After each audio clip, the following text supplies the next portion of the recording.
한번 따라하겠습니다. 잘 되는 이유. 오늘은 이런 제목으로 함께 은혜 나누기를 소원합니다. 우리나라에는 몇 안 되는 대목수들이 있다고 들었습니다.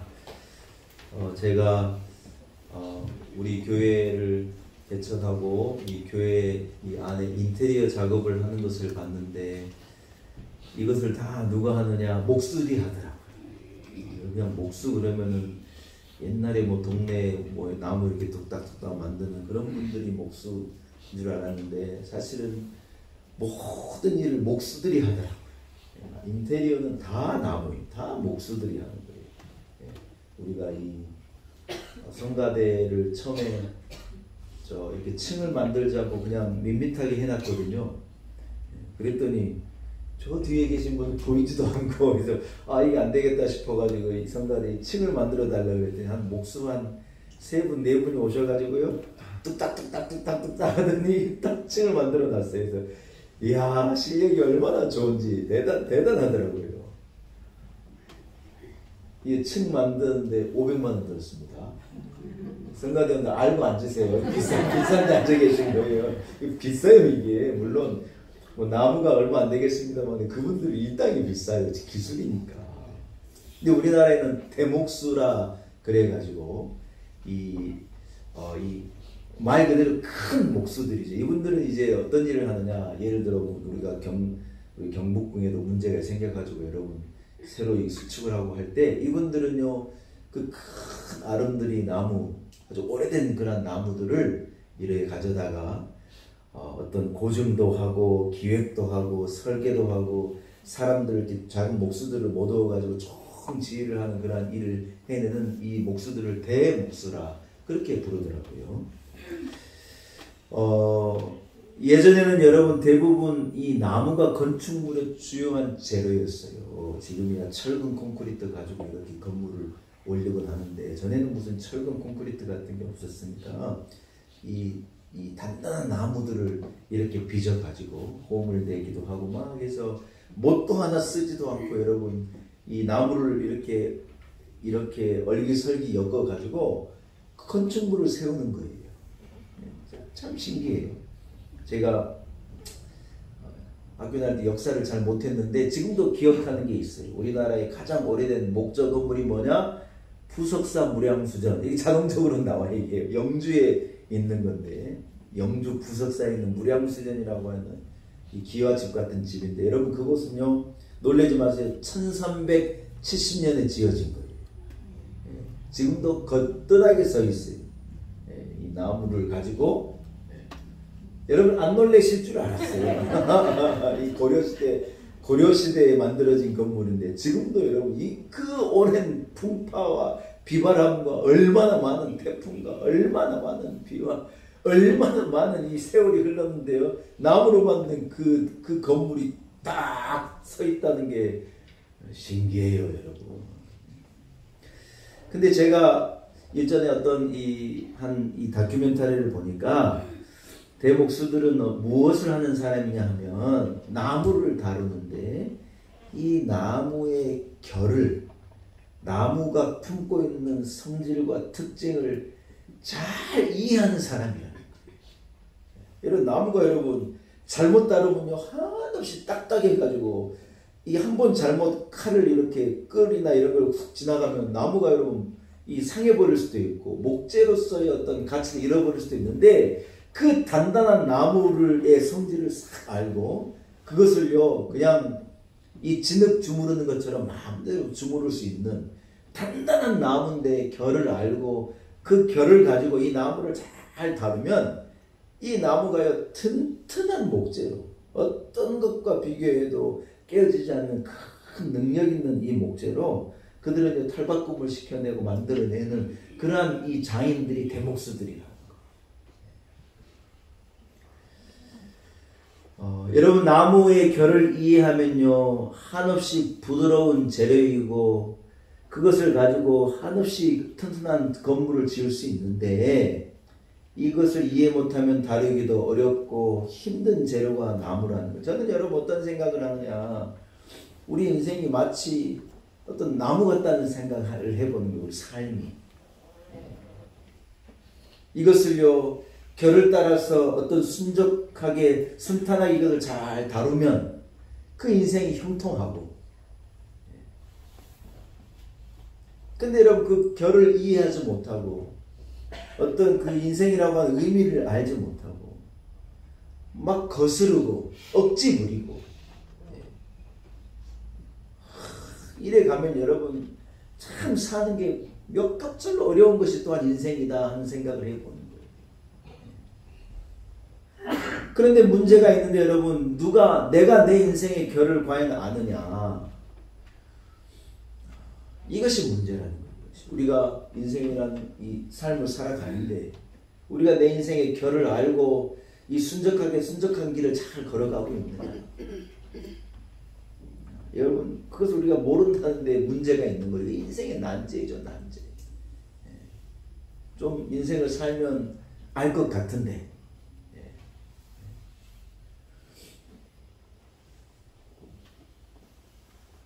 나이가 40이면 옛날에 40을 불혹의 나이라 그랬지 않습니까? 유혹을 받지 않는 게 40이래요. 천만의 말씀이잖아요. 여러분 40대 돼봐요. 얼마나 많은 유혹이 있는데. 40대 되면 직장도 있지, 조금 모아놓은 것도 있지, 세상에 유혹하는 게 너무 많아가지고요. 40대부터 진짜 유혹이 시작되는 거예요. 불혹의 나이가 아니, 제가 볼 때 불혹의 나이가 아니에요. 뭐 지천명의 나이다. 하늘의 뜻을 안다. 아이고, 몰라. 인생을 살아도 그 결을 모르고 의미를 모르고 어디가 길인지를 모르고 인생을 살아가니 모두가 어려운 거죠. 사랑하는 여러분, 우리의 이 삶이라고 하는 나무의 결을 알고 이 결을 제대로 다스릴 수 있는 대목수가 우리 가운데 계신데, 여러분 우리 주님이 우리 인생의 대목수가 되어주시는 줄로 믿습니다. 아멘. 예수 그리스도가요, 우리 주님이 우리의 인생의 결을 아셔요. 예수께서 뭐라고 말씀하시냐, 내가 곧 길이요, 오늘 우리 이 교동문에도 나왔지만 내가 곧 길이요 진리요 생명이라는 거예요. 엉뚱한 길에서 헤매이는 인생을 살지 않고 예수 그리스도를 쫓아 살아가는 삶을 살면 우리가 결을 아는 삶을 살고 엉뚱한 데서 헤매이지 않고 억지 부리지 않고, 나무에는 이 뭐죠, 이렇게 단단한 걸고 뭐라 그러죠, 이렇게 옹이가 있는 거예요. 옹이라는 게 있어가지고요, 옹이는 딱딱해요.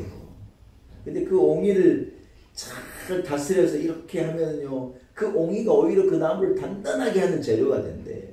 그것을 거기에다 막 끈을 집어넣어 키어 이것을 뭐 자르겠다 파내겠다 난리를 하면 안 돼요. 여러분 어떤 인생이 옹이가 없는 인생이 있겠어요? 어떤 인생이 옹이를 품고 살지 않는 인생이 어디가 있겠냐는 거. 다 상처가 있고 옹이가 있고 쓴뿌리가 있고 아픔이 있는데, 우리 주님은요 이것을요 잘 다루시는 분이고 오히려 이것을 통해서 더 놀라운 역사를 이루어 가시는 분이신데, 내 힘으로 그것을 없애려고 그러고 내 힘으로 그것을 파내려고 그러고 내 힘으로 그것을 거스르려고 그러니 힘들고 어려운 것이 인생이 됩니다. 사랑하는 여러분, 이미 결론을 제가 얘기한 거예요. 우리 주님이요 내 인생의 대목수가 되어주십니다. 그래서 예수님께서 말씀하신 것은 너의 십자가를 지고 나를 쫓아오라. 내가 너에게 줄 이 멍에는 가벼운 거라는 거예요. 주님이 내게 맡기신 그 멍에를 메면 세상의 멍에가 벗겨지고, 주님이 내게 주신 그 사명의 짐을 지으면요 세상의 짐이 나를 짓누르지 않고 결을 따라서 복된 인생을요, 능력 있는 인생을, 놀라운 인생을 살아가 수천 년이 지나도 흔들리지 않는 이 목적 건물과도 같은 능력 있는 인생이라고 하는 건물을요 주님께 내 인생을 맡기면 지어지게 되는 거예요. 할렐루야. 우리가 여러분 복음서에도 나와 있지만요, 엉뚱한 데다 집을 짓는 거예요. 모래 위에다가 열심히 집을 짓는 거예요. 어떻게 된다 그래요? 자기는 그게 능력 있는 일이고 잘 지어놓은 거라고 생각했는데 비바람이 불고 창수 한번 불면요 다 넘어지는 거예요. 자기가 자기의 계획과 자기 뜻을 가지고 내 고집을 가지고 그걸 세워냈으니 대목수 대신 예수님께 맡기면 주님이 얼마나 멋지게 지어주실 겁니다. 여러분, 그런 인생은 넘어진다. 우리 인생의 대목수가 되시는 우리 주님께 우리 인생을 의탁하고 그분의 인도하심과 다스리심과 우리 주님의 손에 우리가 우리 인생을 맡겨드릴 때 우리는 능력 있는 건물로, 쓰러지고 넘어지지 않는 건물로 우뚝 서는 복된 인생이 될 줄로 믿습니다. 사랑하는 여러분, 어른들이 늘 말씀하셨어요. 잘된 사람은 잘된 이유가 있다더라는 거예요. 여러분 어떻습니까? 잘된 사람은 잘된 이유가 있습니다.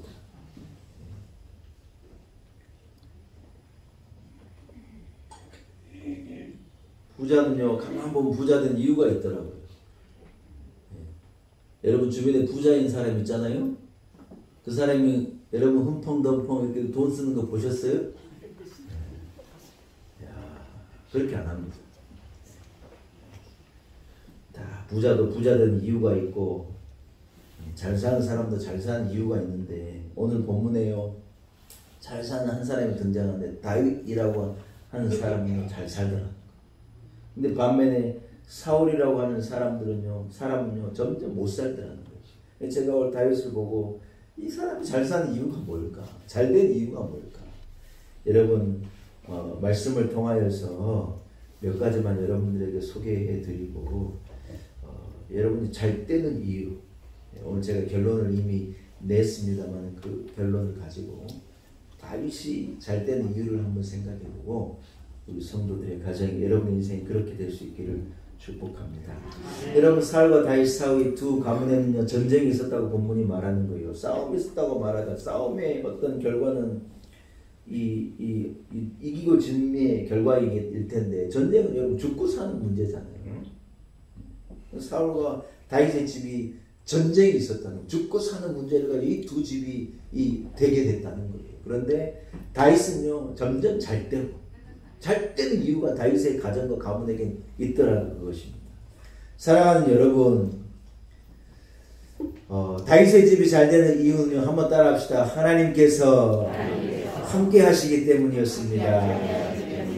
할렐루야. 사무엘하 5장 10절의 말씀은요, 만군의 하나님 여호와께서 함께 계시니 다윗이 점점 더 강성하여 가니라. 이래 말씀하는 거예요.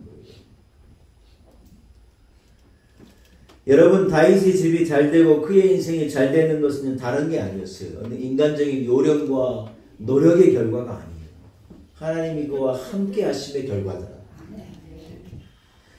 여러분 하나님이 함께 하신다는 말에 이 말을 이 성경은 임마누엘이라 그러는, 한번 따라합시다. 임마누엘.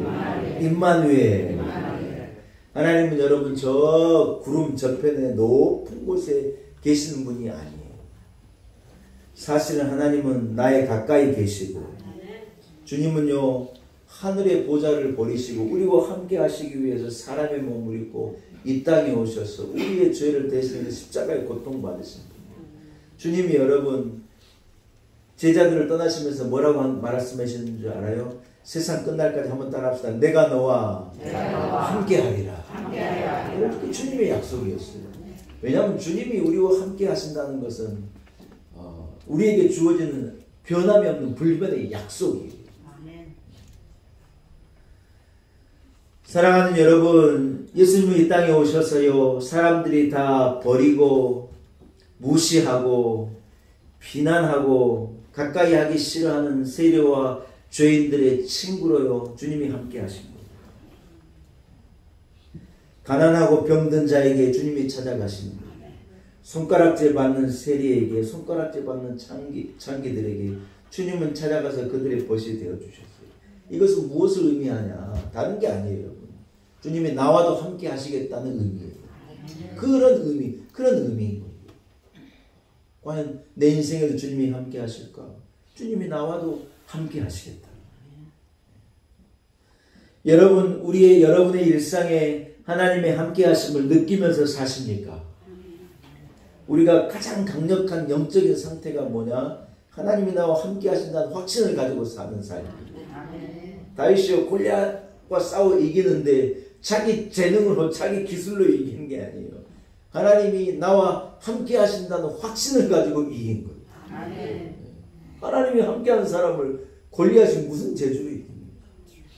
하나님이 나와 함께 하시는데 무슨 재주로 세상에 나를 넘어뜨리고, 하나님이 나와 함께 하시는데 무슨 재주로 이 악한 사단이 내 인생을 넘어뜨리겠냐는 거예요.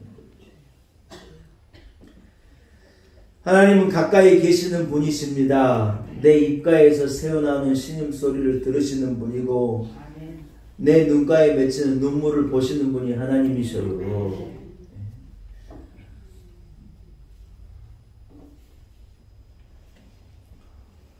우리가 기뻐할 때, 우리의 기쁨 가운데, 우리가 슬퍼할 때, 우리의 눈물 가운데 함께 하시는 분이 하나님이셔요. 제가 우리 성도들과 예배를 시작하면서 인사를 나누게 하잖아요.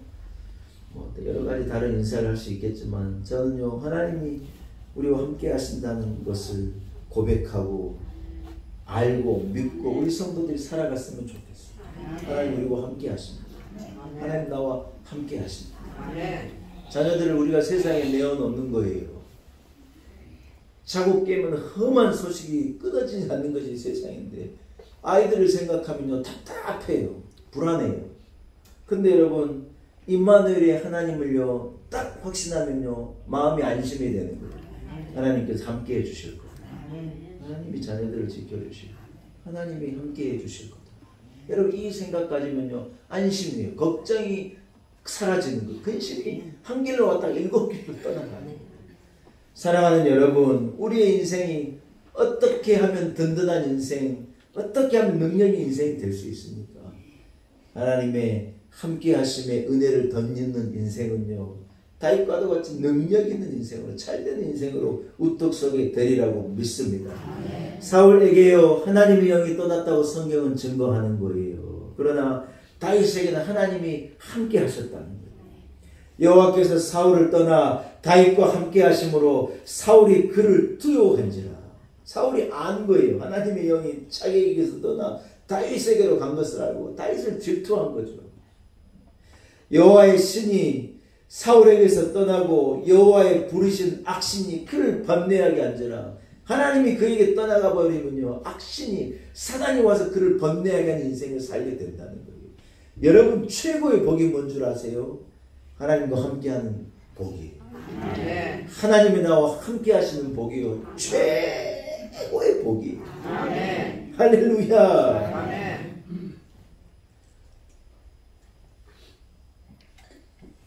제가 오찬양 예배 때 호가호위라고 하는 한자를 풀어가지고 제가 한번 성도들에게 얘기해 드렸어요. 제가 찬양 예배 때 얘기했으니 한 번 더 얘기할게요. 들으시는 분은 안 들은 척하고 들으면 돼요. 여우가요 길을 가는데요 호랑이가 갑자기 뒤에서 달려들어가고 여우의 목덜미를 확 하고 문 거예요. 여우가 이제 이렇게 여우의 생이 끝나는구나 하고 있을 때 그의 지혜가 떠올랐지. 호랑이에게 설득하고, 야, 나는 보통 여우가 아니야. 네 나 잡아보고 큰일 나. 뭔 소리를 하는 거야 그랬더니, 그런가 안 그런가 한번 보면 안 돼. 내가 보통 여우인지 보통 여우가 아닌지 한번 보라고.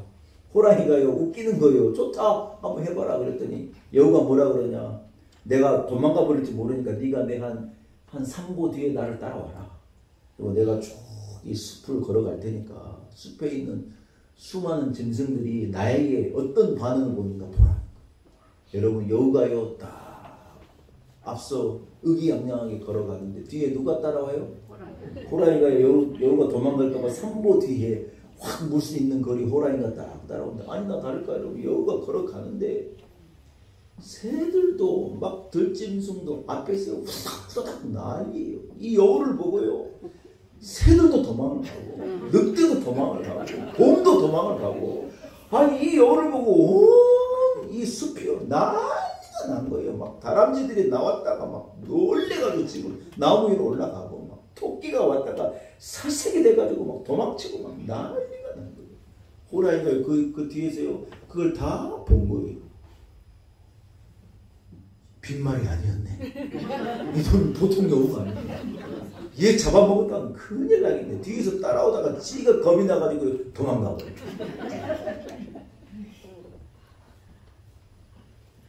이 들짐승들이 여우를 보고 도망간 거예요. 호랑이를 보고 도망간 거예요. 이게 그 유명한 호가호비라고 하는 한자의 뜻이에요. 호랑이의 어떤 위세를 여러분 등지고. 우리 하나는요 악한 사단에게 아무것도 안 해요. 세상이 우리 한 사람을요 우습게 여기는 거예요. 여러분 그러나 내 하나님이 내 뒤에 서 계신 것을 알고요 다 사색이 돼서 도망가요. 우리가 믿음을 가지고 세상을 사니 세상이 우리를 두려워한 악한 사단이요 우리를 넘어뜨리지 못한. 왜요? 내 뒤에 하나님이 계시기 때문에. 나는 아무것도 아닌데 내 뒤에 하나님이 계시기 때문에 우리 집에도 우리 집을 넘어뜨리지 못하고 우리 자녀들에게 근접하지 못하고 교회에 찾아오지 못하고 내 인생 가운데 왔다가 일곱 길로 도망가요. 사랑하는 여러분 하나님이 함께 하심이 은혜예요. 자기 지혜와 자기 능력을 가지고 할 수 있겠다 큰 소리 치다가 큰일 납니다. 하나님이 함께 하심을 덧입기 위하여 하나님 나와 함께 해 주십시오. 그래서 다윗과도 같이 잘되는 인생 가정을 되어지는 축복이 우리 성도들에게 있기를 축원합니다. 두 번째 다윗에게는 하나님 따라하기서 영적 지혜가 있었습니다. 영적 사리 분별이 있었습니다.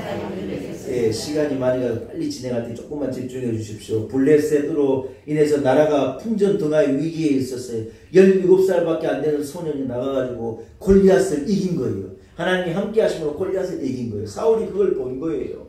여러분 사울이요 조금만 지혜가 있는 사람이라면 이 아이가 훌륭하구나. 이 아이를 내 장수로 삼고 내 부하로 삼고 내 참모로 삼아가지고 잘 다스려서 이 나라를 더 든든히 세워가겠다. 이런 마음을 먹으면 좋은데 그저 그에게 질투가 나는 거예요.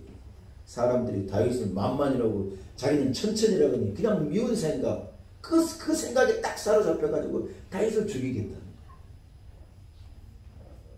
마음에 일어나는 시기와 분노에 넘어가 버린 거예요. 어느 날 이 사울이요 다윗을 죽이겠다고 쫓아가다가 피곤해가지고 한 굴에 들어가 잠을 자는데 세상에 그 굴에 누가 숨어들어 있었냐면 다윗과 그 군사들이 그 안에 숨어 있었던 거예요. 진짜 칼을 가지고 싹 베면요 자기 원수 사울을 그냥 죽일 수 있는 거예요. 그래서 이 부하들이 뭐라고 말하냐, 이건 하나님 주신 기회입니다. 저 원수를 당장 죽이고 당신이 왕이 되십시오. 이래 참모들이 설득하는데 다윗이 뭐라 그런 줄 알아요? 야, 이 사람은 하나님의 기름 부은 사람이지 않냐. 내 원수이기도 하지만 하나님이 불러 세워서 왕을 삼으시고 하나님의 기름 부은 자인데 내가 그 사람에게 손을 대라고 나 그렇게 미련하지 않다. 나는 그런 길로 가고 싶지 않다. 옷자락만 하나 싹 베가지고요 갖고 있다가 나중에 사울 앞에 이 옷자락 봐라. 내가 기회가 있으면 당신을 죽이지 않았는데 왜 당신 나를 죽이려 하느냐. 오히려 사울을 설득하는 쪽으로 바뀌는 거예요. 여러분 사울에게는요 시기와 질투 정도의 수준의 영적인 지혜밖에 없는데 다윗에게는요 하나님의 기름 부은 사람에 대한 어떤 이 분별과 무엇이 의미가 있고 귀한가 하는 것에 대한 지혜가 그에게 있습니다. 여러분 세상을요 그냥 살면 안 돼요. 영적인 분별력과 지혜를 가지고 살아가는 거예요. 할렐루야. 입에서 나온다고 다 말하면 안 돼요. 뭘 분별해야 돼요? 영적인 분별을 가지고 분별하는 거예요. 아무거나 받아 먹으면 안 돼요. 어떡하라고요? 아무거나 받아 먹으면 안 돼요.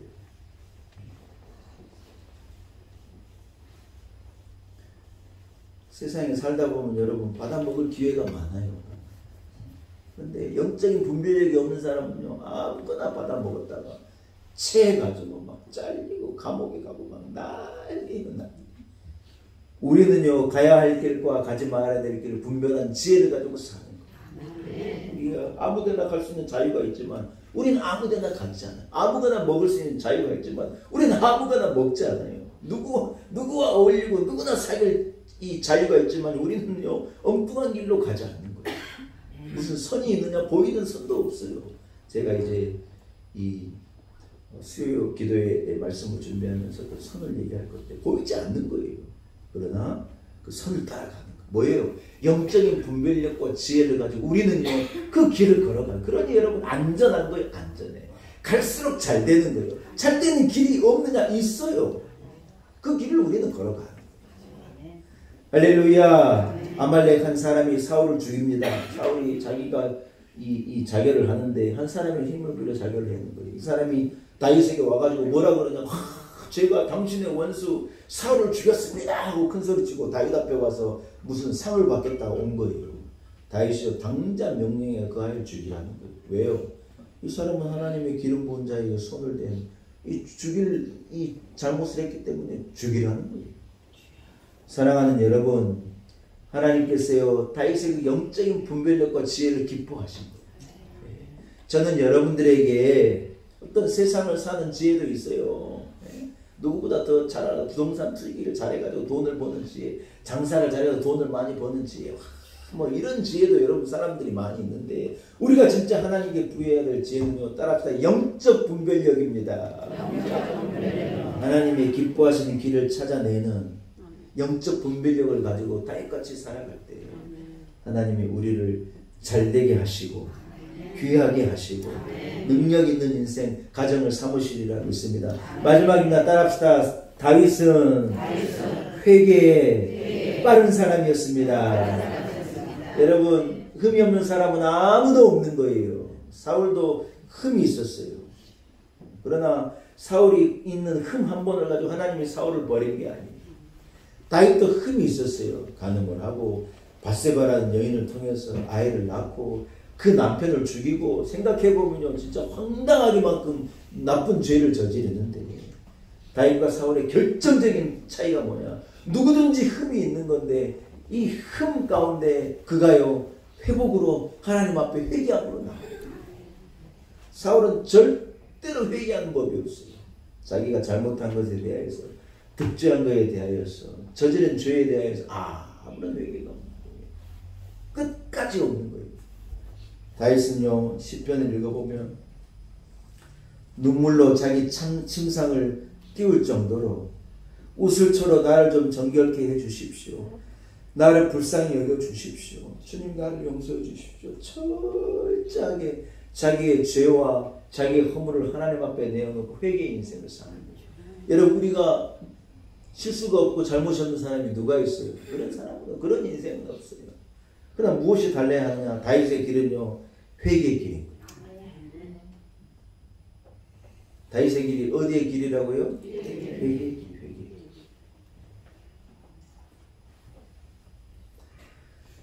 여러분 우리가 지은 죄는요 회개하지 않으면 죄로 끝나고 죄의 열매를 맺는 거예요.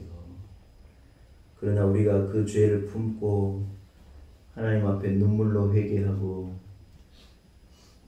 나의 죄를 자복하고 주님 앞에 나아갈 때 주의 보혈이 씻어내지 못할 죄가 없는 회개에 빠른 자를 우리 하나님은 기뻐하시고 그를요 잘되게 하십니다. 말씀을 정리합니다. 사랑하는 여러분, 사울의 집은 점점 더 약해지는데 다윗의 집은 점점 더 강해지는 거예요. 저는 우리 성도들이 이 잘되는 길을 걸어가시기를 축복합니다. 말씀을 기억하시고 우리 성도들 한 사람 한 사람도 잘되는 인생, 여러분의 가정이 잘되는 가정, 우리 아이들이 잘되는 인생을 살아가는 우리 교회가 잘되는 길로 나가는 축복이 있기를 축원합니다. 살아계신 하나님 아버지, 우리 인생의 대목수가 되시는 우리 주님께 내 인생을 맡겨드립니다. 결을 거슬러서 억지 부리고 하나님의 말씀을 거슬러서 고집 피우고 내 뜻과 내 의지를 가지고 기어이 내 길을 걸어가는 어리석음이 아니라 대목수 되시는 우리 인생의 결을 아시고 내 인생의 옹의를 아시고 나를 헤아리신 머리털 하나라도 헤아리시는 그 주님께 내 인생을 맡기고 하나님 기뻐하시는 영적 길을, 분별의 길을, 지혜의 길을 우리 성도들 걸어가 더 잘된 인생을 살아가게 하옵소서. 예수님의 거룩하신 이름으로 간절히 기도 올리옵나이다.